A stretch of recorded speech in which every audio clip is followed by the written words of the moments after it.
Fala, meu amigo do Grito da Colina, seja bem-vindo, seja bem-vinda.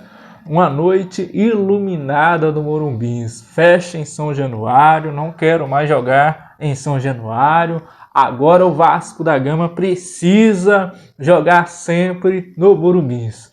Bom, galera, São Januário é nossa casa, brincadeiras à parte, mas se acontecer do Vasco precisar jogar em um outro estádio, temos o estádio Morumbis. Ah, por que, Marco de Oliveira, você está falando isso sobre jogar no Morumbis? Bom, Vasco não tomou notoriedade do São Paulo no último jogo no Morumbis e meteu simplesmente 3 no São Paulo, lá no Morumbis. E hoje, meu amigo, minha amiga vascaína, o Vasco simplesmente fez 6 no Santos no Morumbis, fora o baile. Isso sem tomar nenhum tipo de ameaça.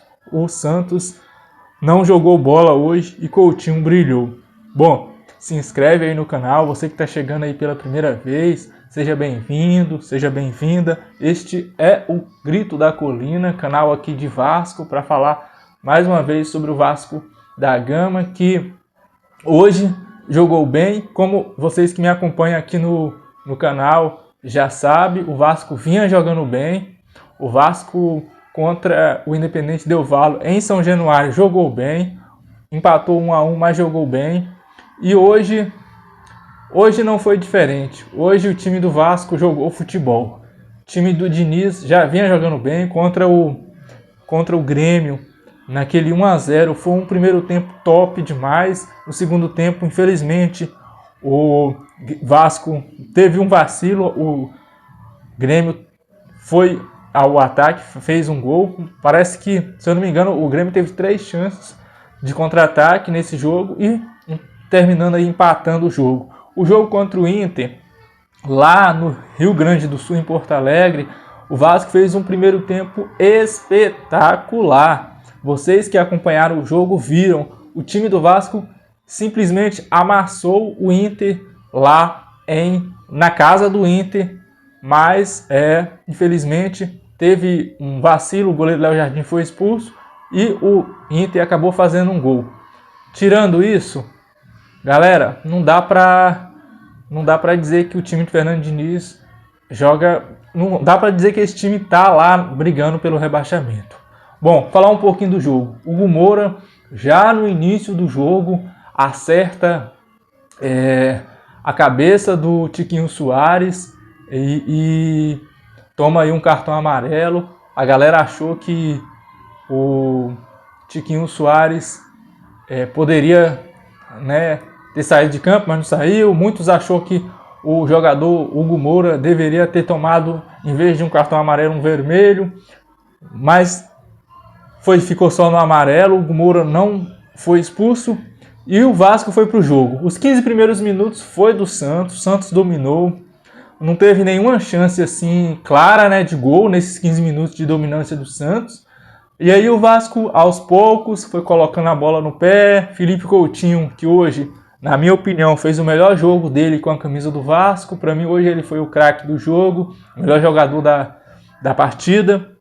Ele que é da geração do Neymar. Felipe Coutinho, que junto com o Neymar, fizeram aquela geração que vestiu a camisa amarelinha da seleção brasileira.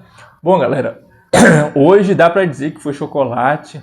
O Vasco não tomou conhecimento do Santos, meteu 6-0 e saiu da zona de rebaixamento do Campeonato Brasileiro.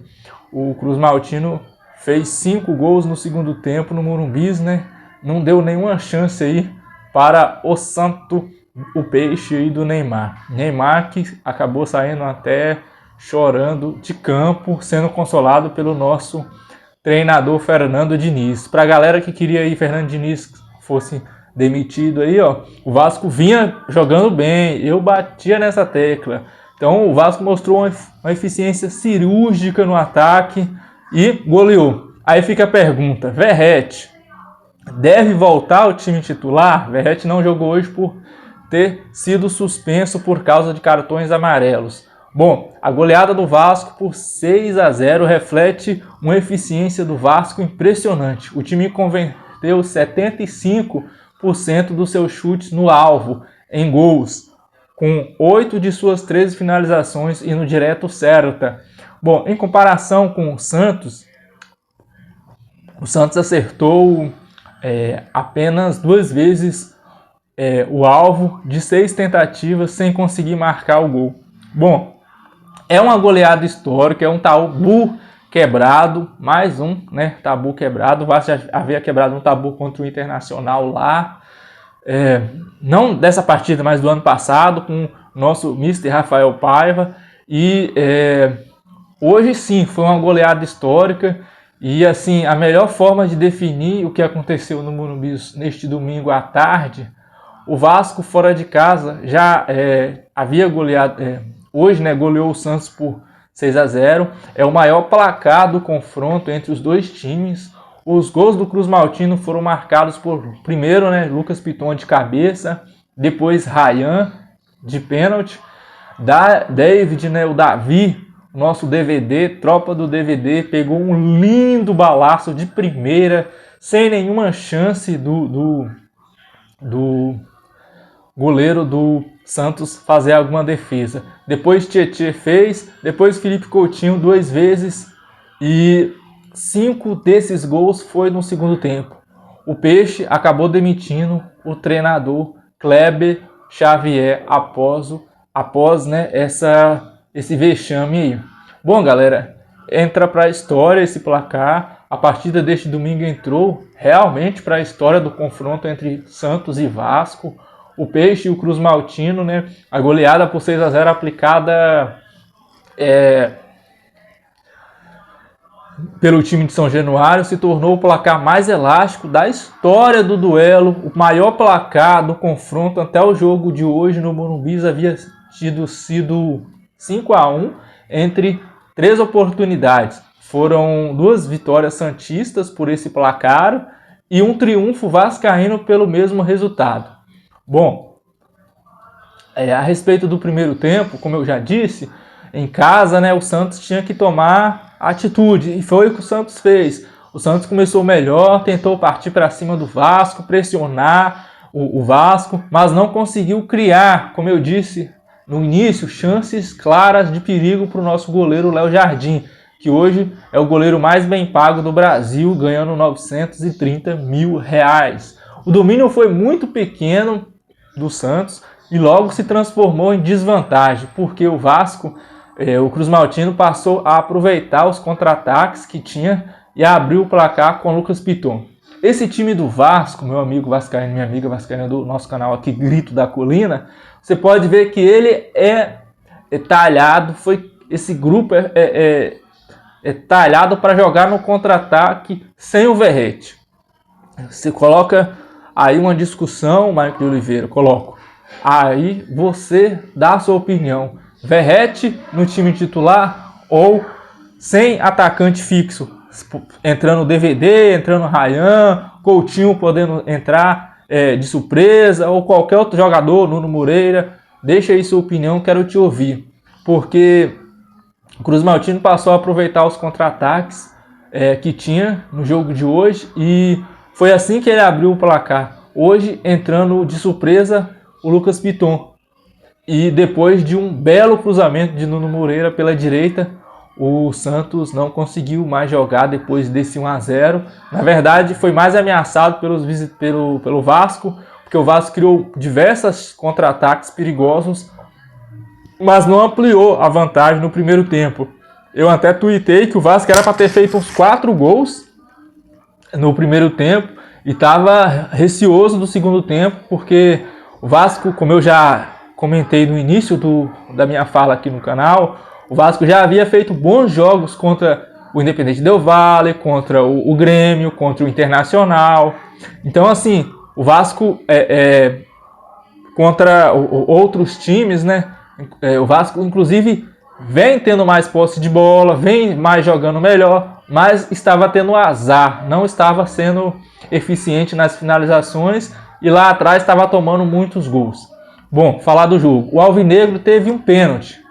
anulado por posição irregular de Guilherme no lance. Bom, indo para o segundo tempo. O Santos voltou bem do intervalo e desperdiçou pelo menos 2 chances claríssimas nos primeiros minutos. Guilherme de fora da área, bateu para fora. Barreal também de fora da área, acertou a trave. Depois disso, galera, o coração já imaginava mais uma derrota. O Vasco vai perder hoje. O Vasco, depois disso, não deu mais nenhuma chance para o Peixe. O que realmente mudou, né, o patamar. Porque a minha imaginação era o Vasco caindo de rendimento e o Santos indo para cima. Bom, o Vasco não deu nenhuma chance mais depois desses 2 ataques aí. Primeiro, nesses primeiros minutos, com o Guilherme dentro da área, que bateu a bola para fora, e depois com o Barreal de fora da área, que acertou a trave. O goleirão do Vasco, Léo Jardim, pulou, só olhou, porque a bola foi colocada, não tinha nenhuma chance. Se a bola entrasse no gol, era gol. Então, depois desses 2 lances aí, o Vasco não deu nenhuma oportunidade para o Peixe. Aí, no intervalo de 10 minutos, o Cruz Maltino fez em seguida 3 gols seguidos assim, e decidiu o confronto. Mas ainda deu tempo para o Vascão marcar mais 2 vezes para definir o placar histórico 6-0 sob protesto da torcida. A torcida do Santos, que não conseguiu fazer mais nada. E outra coisa, a torcida do Santos deu as costas para o time, virou de costas, e depois a torcida do Santos, junto com a torcida do Vasco, as 2 torcidas juntas, unidas, vaiando o Santos, gritando olé, e o Santos indo para cima sem conseguir diminuir a vantagem. O Kleber Xavier colocou 3 jogadores, tirou alguns jogadores, mas não conseguiu nem fazer o Santos, inclusive, fez um gol com o Neymar, mas Neymar estava impedido, então o VAR anulou. Bom, teve choro do garoto Neymar, né? Não é mais um garoto assim. A goleada sofrida pelo Santos neste domingo foi uma das maiores derrotas na carreira aí de Neymar. O craque nunca havia sofrido 6 gols no mesmo jogo, como aconteceu diante do Vascão. Depois da partida, o camisa do Peixe, o 10, né, do Peixe, lembrando aí do falecido Pelé, né, conhecido como o rei do futebol, nesse jogo aí, como aconteceu diante do Vasco, depois da partida, o camisa 10 do Peixe saiu de campo aos prantos e foi consolado, né, pelo Fernando Diniz. Fernando Diniz, que é um cara que tem, né, esse papo com os jogadores. A maioria dos jogadores dos times adversários gostam muito do Diniz. Diniz, que é psicólogo também, né? Então, assim, ele trabalhou com o Diniz também na seleção brasileira. Diniz foi treinador da seleção brasileira. E uma notícia boa, meus amigos, minhas amigas do grupo Grito da Colina, do canal Grito da Colina. Galera, você que quiser me acompanhar também lá no TikTok, Mike de Oliveira, torcedor do Vasco e cristão, quiser dar uma forcinha lá, tamo junto também. Bom, o Vasco não vencia o Campeonato Brasileiro desde a 12ª rodada. E na ocasião, a equipe superou o São Paulo por 3-1. Também nesse Morumbi, meu amigo vascaíno. Desde então, o Cruz Maltino desceu da tabela e na tabela de classificação, né? E chegou à zona de rebaixamento. A vitória deste domingo tira o Vasco do Z4. Agora são 19 pontos na 12ª posição. Tá lá perto ainda. O Vitória também tem 19 pontos. E o Santos? Bom, a goleada histórica sofrida neste domingo não coloca o Santos na zona de rebaixamento do Campeonato Brasileiro, mas volta a ligar um sinal de alerta do Santos. Santos que demitiu o treinador Kleber Xavier. O time está em 15º, né, na tabela de classificação com 21 pontos, bem à frente do Vasco. Assim, à frente, não muito bem, né? O Vasco tem 19, né? E o 21, então 2 pontos. Apenas 2 do Z4. O Vitória, 17º, tem 19 também. Bom, galera, então esse foi um resumão aí. O público muito grande lá, teve um público pagante de 4.428 torcedores e a renda aí de R$ 4.344.635. e o treinador do Santos não resistiu, foi demitido depois dessa derrota aí pro Vasco no Morumbi. Bom, para mim, na minha opinião, a atuação aí dos jogadores do Vasco hoje, todos os jogadores foram muito bem, mas na minha opinião o Coutinho foi maestro. Voltou atrás para pegar a bola. Também assim, o Santos não marcava o Coutinho, né? O Coutinho meio que jogou livre, e quando um cara especial como o Coutinho joga livre, aí, meu amigo, a situação é muito boa pro cara. Ele jogou livre hoje, teve chances, né, de voltar, de marcar. Então, o cara foi muito bem. Meu amigo vascaíno, minha amiga vascaína, é isso. Tem muita coisa para falar, né? O Vasco volta a jogar, né? Vai pegar o Juventude. Então, tomara que nosso vovô Nena, né, o Nenê, não jogue hoje, né? E espero que o Vasco ganhe do Juventude 19, né? Indo aí a 22. Depois o Vasco vai pegar o Corinthians, que é um jogo muito difícil, né? O Vasco tem sempre azar contra o Corinthians. O Vasco não tem dado muita sorte contra os times, principalmente esses times fracassados do Corinthians mesmo. Mas mesmo sendo esse time aí do Corinthians, sempre contra o Vasco ele ganha. Corinthians e Palmeiras, esses times aí tem sempre dado sorte contra o Vasco da Gama. Contra o Palmeiras, você lembra, né? O Vasco entregou com o Hugo Moura, 1-0, o jogo lá de Brasília. Vamos ver esse jogo do Corinthians. Mas antes desse jogo do Corinthians, que parece que, se eu não me engano, vai ser sábado ou domingo, tem um jogo no meio de semana agora contra o Juventude. Então é fazer 3 pontinhos contra o Juventude e quem sabe empatar contra o Corinthians. Meu amigo, forte abraço, minha amiga, fico por aqui. Até o próximo jogão do Vasco. Se inscreve aí no canal, você que não é inscrito ainda. Deixa seu comentário. Valeu!